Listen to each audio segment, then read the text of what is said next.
He rushes up behind you, giving you a massive bear hug. Cube. Ayak. Cube lets out a surprised squeak, freezing up a bit as is suddenly hugged from behind. He looks back at Cubicle with a sigh, calming down as he registers who just grabbed him.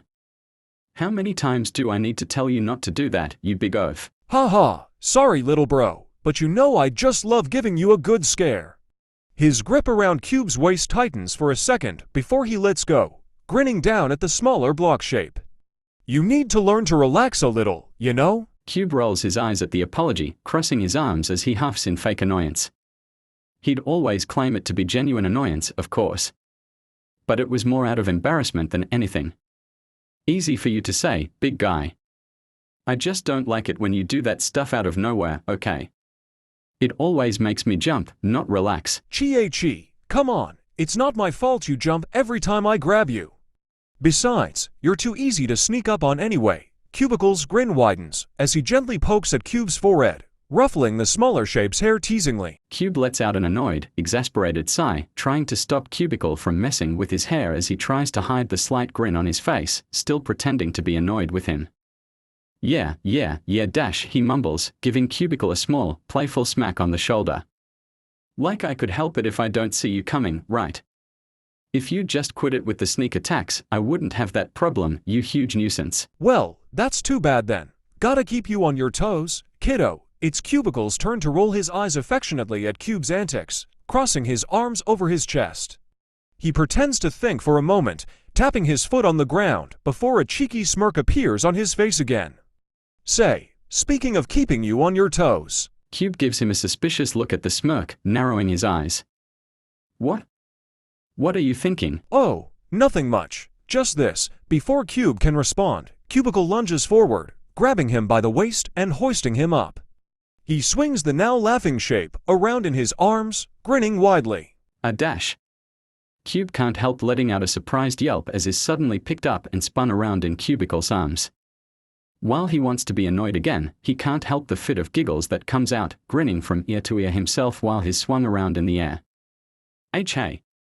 And not fair. Hey, that glare of yours was telling me to give you a reason to jump, and I'm happily delivering. Cubicle's movements start to slow, holding Cube close as he spins around a few more times before finally coming to a complete stop, giggling as he carefully sets the smaller block down on the ground. Well, what's the verdict? Cube stands there on the ground for a bit, trying to regain his bearings and calm down from the dizziness. After a bit, he pouts at Cubicle, crossing his arms once again in a fake pout as he pretends to be grumpy and annoyed with him. MMMPH. You're way too tall and strong.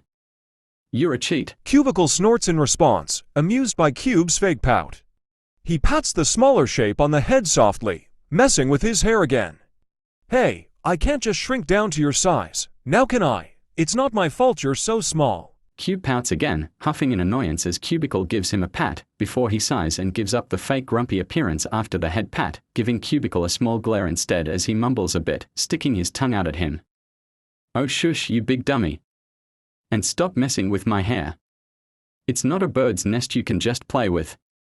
You're so annoying. Oh, I'm annoying. Cubicle lets out a mock gasp, placing his hands on his hips as he looks down at Cube with an exaggeratedly shocked look on his face.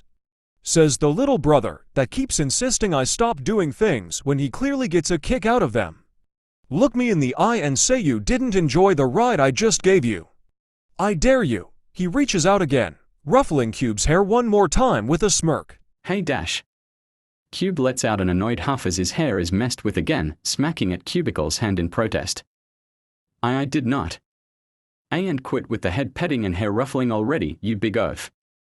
He glares up at Cubicle, doing his absolute best to keep a straight face despite how obviously entertained he is by the other's antics, and how much he secretly enjoys it deep down. Stop it, and I don't enjoy them, I idiot. Really now? Cubicle raises his eyebrows, the smirk on his face widening as he leans closer to Cube. He grabs the smaller block again, hoisting him up in his arms. I don't believe you. He starts to spin again, holding a now giggling Cube tightly against his chest. Cube lets out a surprised squeak as is picked up again, pouting and trying to give off an annoyed expression, which he utterly fails at due to the giggles escaping his lips. Hey. Why you miles per hour, quit it, you absolute dummy. he protests, gripping onto the other's shirt in protest with a huff. Stop SP, spinning me AA around. Enough already. Cubicle simply laughs in response, only spinning faster as he swings Cube back and forth in his arms. "Aw, did I get a little lie out of you, Lil Square? I could have sworn I just heard you say you didn't enjoy it. Surely you're not fibbing to me, right?" I'm not fibbing. Cube can no longer control the laughs that escape his lips, even as he tries to put up the annoyed act. While you have no proof, he manages to get between giggles, still holding onto Cubicle's shirt for dear life as is swung around even faster than earlier. Part 2.